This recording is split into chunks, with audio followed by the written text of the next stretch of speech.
How you doing tonight, Jim? Can you hear me? Hey, Jim, I can hear you. Oh, good, good. You having a good evening? Yeah, doing good. I was Oh, just thinking you were talking about those sports. yeah. I remember, uh, besides football, I got into competition shooting from my Marine Corps days. Oh, no kidding. I started shooting when I was young. My father took me to a local school that would let you shoot 22 rifles. Mm-hmm. And so I was about 12, I think you had to be at the time. Mm-hmm. Yeah. Very nice. Very nice. Was it your competition? Did you move up into any other calibers, or just Yeah, single? but from the competition shooting, you're either on the team or not in the Marines, and Yeah. Oh, yeah. I wasn't going to sniper school or anything like that. I didn't want to. Oh, you didn't? No, No. That's a tough gig there. I liked what I was doing. I was an aircraft mechanic. Yeah. Yeah. I remember you said that. I really enjoyed that. Didn't you also spend time as an EMT in the as a I'm civilian? still, Oh, yeah, you're I'm still still a in it. paramedic. Oh, okay. Okay. Wow. 28 years now. Holy cow. That's awesome, dude. So you've been helping out your fellow man for a while, dude. Thanks for that. I enjoy it. Yeah, sounds like you do. That's a tough job. That's I never worked on a fire department though. I can't sit. You know, anybody with a Type A personality, I can't sit in the station and do nothing. yeah, yeah. I can imagine that'd be brutal. You imagine that with guys you didn't like? Hmm. You would have to sit there. No. Oh, it'd be horrible. It'd be Yeah. absolutely horrible. Well, that and you just got to fill your time. And you know what they do? They work out. They cook. They wash the crap out of their vehicles. I got a nephew who's a fireman just down the road. He's in our township, as a matter of fact, and he says, yeah, most of the time it's just sitting around waiting for something to happen. Boredom will kill you. Oh man, I can only imagine what that would do. But anyway, my father had brought back a Japanese rifle from World War II, Mm-hmm. and he restored it. Now I'm a little bit older than you, and you remember the Watts riots? Yeah, oh yeah, Well, that's why he got me into shooting. really. Because I grew up on Long Island, Mm-hmm. and he worked in Brooklyn, and he wanted somebody at the house with a rifle. Just in case. Yeah, well, at the time there were riots all over the place. Yeah. You remember? Yeah. Wow. Wow. Most people younger than us won't remember, but No. Hopefully they've read about him though. yeah. Yeah, that's an interesting way to get involved in shooting sports. I Honestly, don't know. Is that politically correct to teach that now? it should be. I just talked about that last on my show. I was talking about start them young, and they'll learn respect early, and then you don't have to worry about it. You know. Yeah. The people I worry about are the ones that, and pardon the pun, go off half cocked, go get something, don't get trained, don't know how to use it, and they end up hurting somebody that they shouldn't be hurting. So training is key, and I get why we don't train. Freedom being what it is, we can't force people for that. Well, I mean that may be coming down the pike, but I hope they don't, because I would rather remain free. But all I can do is like most of the people I know who are shooters. We preach, go get trained, go take some classes before you ever even decide to go get a firearm. I won't even go. Well, I'm in Florida now, but when I was in New York, I wouldn't even go hunting with guys unless they knew what the hell they were doing. Yeah. I mean, guys will put their rifle down by a tree or something like that, loaded. You know what I'm talking about. I know exactly what you're talking about, dude. That was my introduction to firearms, was hunting at a young age. Just like my boy, right? He and I can remember taking him hunting for the first time. He was probably 5 years old, and all he had was one of those, single pump BB guns. Yep. A funny story, because I'd shot a squirrel, and I always shoot squirrel with 22 because it's It's much better than, blast them with a shotgun. Yeah, you don't want to obliterate it. Yeah, exactly.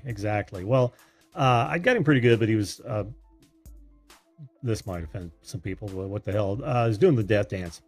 And my boy says, "I'll take care of it, Dad." And he runs over there with his little BB gun. It bounces right off. And we just had the biggest laugh about that because he knew it wasn't, that powerful at all. Yeah, and as hunters, we don't want to keep them in pain. No, definitely not. Definitely not. In fact, that's one of the things you should be teaching your kids right away if you're a hunter is to make sure it's clean and make sure they don't suffer. And, use what you, what's the old saying? Take what you need and, no. Ah, shit. I'm just not. That's entering the forest. You only leave what you only leave there what you brought. Yeah. But you know what I mean? Yeah, I know. Take only what you need and use what you take. That's the one I was looking for. Yeah, absolutely. But if you're going to kill it, you're going to eat it. Oh, if yeah. not, the hell alone. Exactly. So what other sports were you involved in, Jim? The only other one was football, and I loved football. I got to play defensive end. How old were you? Well, that was 18. That was high school. Oh, okay. So that's to kill the quarterback position. Yes, it is. And that's back when you could. Oh, yeah. They won't let you do it. Never happen today. No, they won't let you do it now. All kinds of people talking about shooting, man, in the chat. It's, you know what? If you watch TV, and it's the funniest thing in the world when I watch people shoot on TV. First of all, you can't do with a pistol what you think you can do. Right. Your range is gone after 15 yards. Yep. And the second thing is, if your eyes blink, you missed whatever the hell you were shooting at. Oh, yeah. If you want to see anybody who really knows how to shoot, their eyes are open, and when that gun actually fires is a surprise to you. Yep. You got to slow your breathing down. And none of this shit. No. Yeah, go ahead. Yeah, slow your breathing down. Yeah, and the trigger pull is only like 5 pounds. So, when you've got it dead on. And we used iron sights. We didn't use any of these scopes. No, hell no. And out at Camp Pendleton, when you've got the wind at your back, the 223, the 5.56 millimeter from the M16, that bullet drops 12 inches at 1,000 yards. Mm-hmm. Yep. So you got to know what the hell you're doing. Exactly. Besides, people say guns and all, it's a source of pride if you can hit that dog target at 1,000 yards. Sure it is. Absolutely. I mean, like any sport.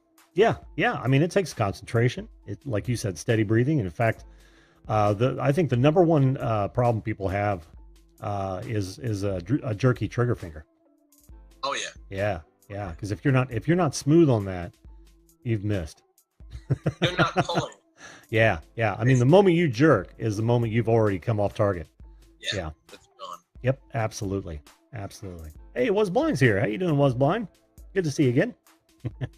Brad said he was working and couldn't come on. Brad from Drone Kings of Darwin? Yeah, it's the middle of the day for him. We were talking with Scott, and he suggested I change my channel name. Scott who? Victor? Yeah. Victor? He was saying that it doesn't accurately translate to what the videos are. Did he have any suggestions? Well, no. But what he was saying was that my name, Above and Beyond Drones, it should be more talking about the drones than the video that comes from them. Do you relate to that? Can you understand that? Not really. Because Above and Beyond Drones, I mean, that's just a cool name for a drone channel. And that's pretty much what you are, right? Yeah. I'm not getting that at all, dude. He might be right. Okay. I'd have to think about it for a minute. You and I talked about this before, didn't you? You were longer. You were much longer. It was because of the Above and Beyond is some kind of band over in Europe. I was getting killed in the search, so I had to put it Above and Beyond Global Drones. That's right. And then I found that Above and Beyond Drones does just as well in the search. Mm-hmm. Mm-hmm. Yeah. It'll come up, even under that name, it comes up second. Oh, yeah. And it's going to be obvious, right? Because I'm sure the band's name's not Above and Beyond Drones. Right. Yeah, yeah. But So you believe it or not, they put drones in their music video names. Oh man. Talk about killing a guy. That's I mean, bullshit. right? did their songs have anything to do with drones, or were they just working the search algorithm?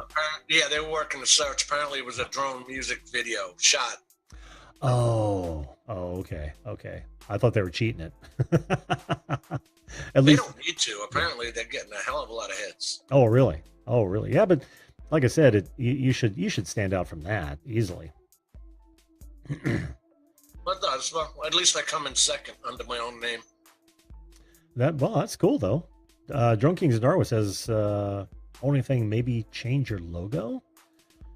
Yeah, I upgraded the banner, if that's what he's talking about, to the drones are actually holding the name up. Each word, like above, is being held up by a drone. Oh, okay. I'm gonna have to go check that out. I don't think I've seen it for a while, but this one's new. Oh, okay, yeah. Banner. Oh, by the way, Homesteading with the Herberts, welcome. Hey, all right. Homesteading with the Herbert says it's not politically correct to use weapons at all today. Yeah, you're right about that. It may not be politically correct, but when they kick in your front door, what do you want? That's exactly the thing, right? I mean, the kitchen knife isn't going to help you. No. And people so forget that. So forget that. I tell people if they're going to play with guns, number one, I've had so many knifing victims from people of under 20 years of age that I've treated, and I always tell them, I mean, pinch yourself. It hurts. Yeah. You're just a bag. Yep. You know what I mean? Interesting way of putting it. Yeah, you're a bag holding 6 liters of blood. I mean, what do you think you're doing? Yeah, exactly. You're not indestructible by any means. Of course, we all think we are when we're 20. Yeah, exactly. Oh, Brad's got a question for you. He asks, do you add your channel name to your tags? I added it to the playlists, and I don't add it to every... Oh, yeah. The tags, Jim, I do. I put it in the video tags. Yeah. That's always a good suggestion. But fact, you know something else, and I was telling Brad this, you're going to find this astounding. 80% of my video watches come from Facebook. You know, my analytics say the same thing, and my Facebook page doesn't agree with that at all. No, my Facebook page, Yeah, it's like, how is that even happening? That's why I've suggested that people tie Google Analytics to their YouTube page, so they can see real stats.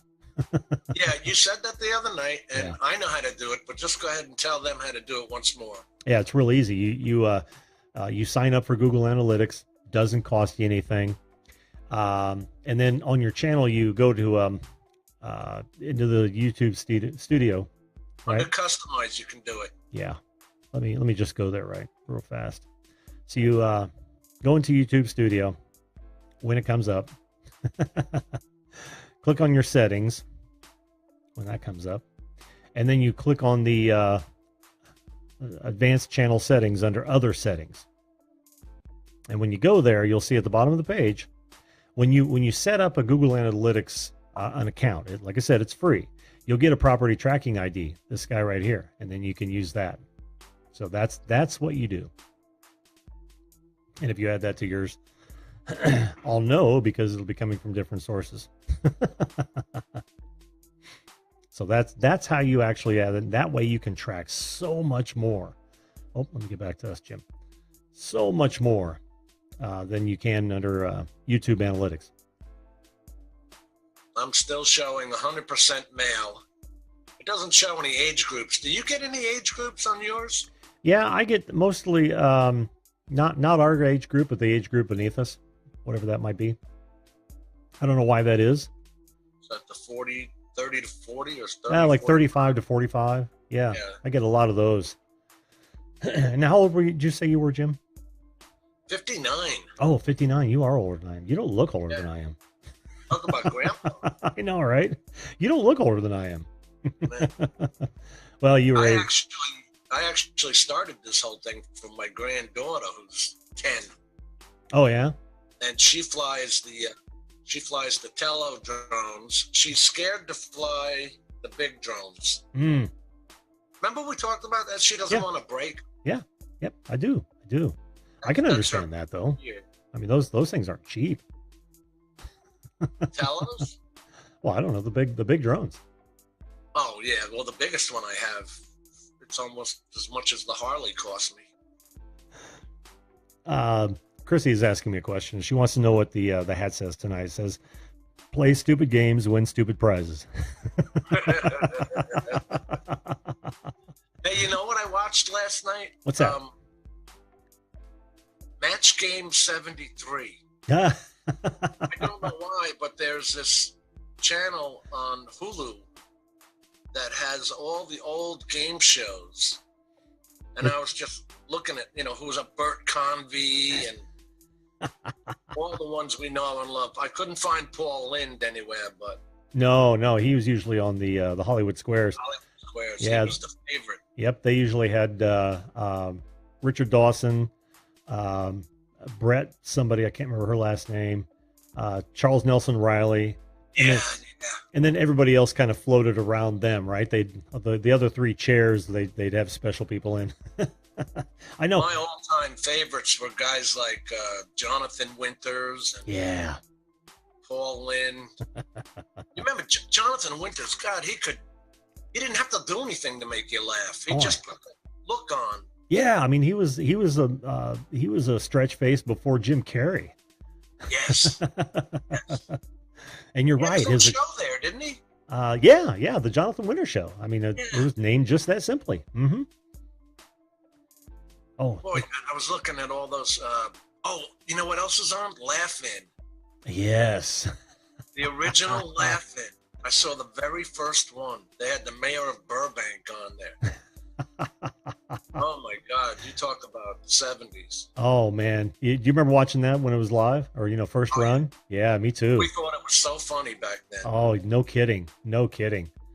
Artie Johnson, those were the days Joanne when you had Woodward. censor. Oh, I know, big time. You had censors and you still gotta laugh. Now you can't launch a TV show unless somebody's gay. People are doing lewd acts. Yep. There's always cursing. Oh yeah. Sign of the times, my friend. It's false diversity. It's diversity for the sake of diversity. I had an entire show on diversity, and it was one of those things where nobody puts it in perspective anymore. Nobody has any sense of perspective. They look at what's fed to them on this wonderful platform called the internet that we all know and love, but that's all so they're bombarded. Like here's a great example. You know how frightened people are nowadays. Remember when we were kids, Jim? We were walking to school, we were going off and doing all kinds of shit at a very single digit ages, and we came home when the street lights came on when the street lights came on. Nowadays you can't do that at all. The parents won't do that at all. Why? They're scared to death. The 24-hour news cycle has told them that the kids are getting abducted left and right, and it's been going down since the 60s, markedly. There were more serial murderers in our time, yes, than there are now. Exactly. But because of that news cycle, because of the internet, people are frightened to death. And it's here's another great example. I'm sorry, I don't mean to take up your time, bud, but another great example is I have several young parents that I know that try to keep certain foods and dirt from their kids, and it's like that's how you build up immunities. Yeah. They don't shoot you with chicken soup to keep you from getting the measles. They shoot you with a small amount of measles so your body can build up an immunity. Well, what do you think that dirt is when your kids are making dirt pies out front? We played in the mud piles. We had our plastic soldiers. Oh, hell yeah. Hell We ate yeah. more dirt than you should have. Remember, you'd be dared to eat an earthworm. I don't even see earthworms anymore. I don't either. But I have zero allergies. The only thing I'm allergic to is poison ivy, which, you know, that's a whole different thing. But yeah, I'm convinced that we are softening up our kids beyond the point of return. But that's You get a lot of parents now who don't want to give the kids the vaccines. Is that where you were going? no, I wasn't actually going with that, but that's a great point, because I think that's an extension of what I was just talking about. I can't imagine not giving at least the measles and the chicken pox and Polio. well, yeah. Yeah. No, I had chicken pox as a kid, I did too. and that as an adult now, if you get it, it's called shingles. Mm-hmm. But yeah, that was common back in our day, Absolutely.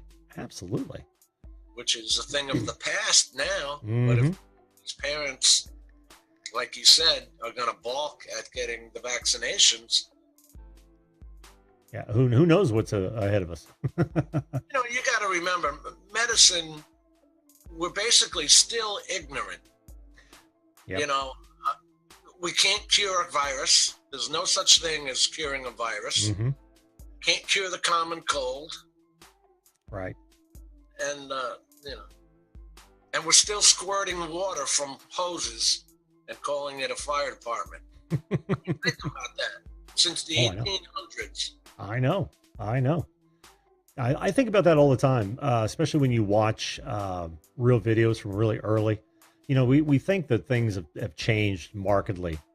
And I watched some of those really old, and I'm not talking about films because they're, they augment things, but I'm talking about just film of real things happening. And you can walk out your front door, and aside from the buildings looking a little different, it's still exactly the same. Yeah.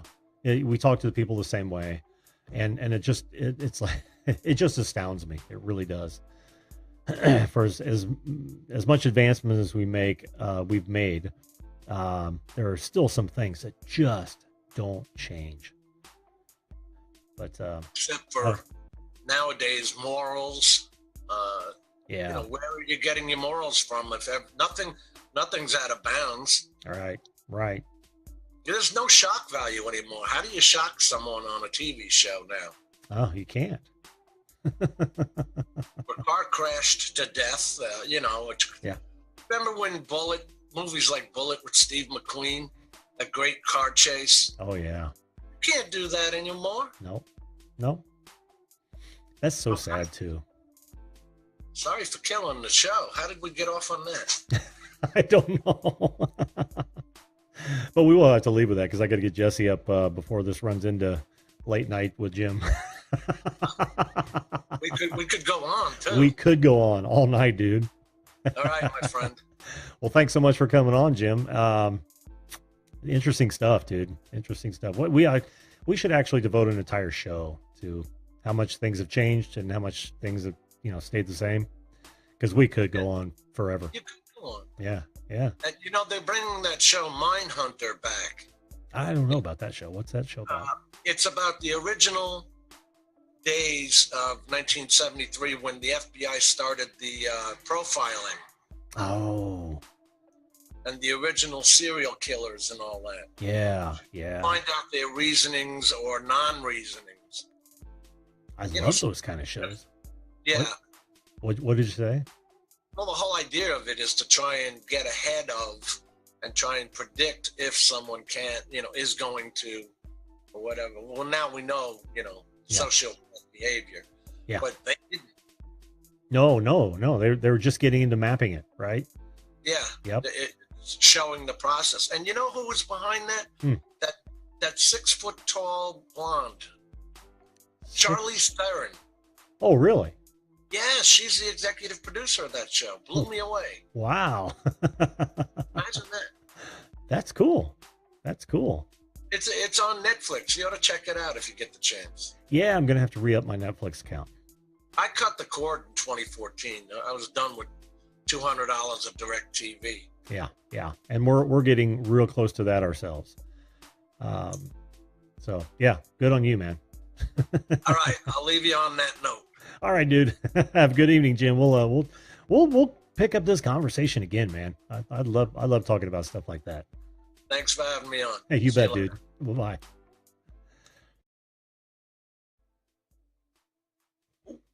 It's over. Did you enjoy that show? Hey, listen, if you want a guest cut just like this, all you've got to do is come on the show. It's as simple as subscribing, ringing that bell, and then watching it. The instructions are right there at the head of every show. You know you want to come on. You know you want a guest cut. You know you want to tell your story. You don't have interviewers beating down your door. So join us at the video call-in show. We'll see you live.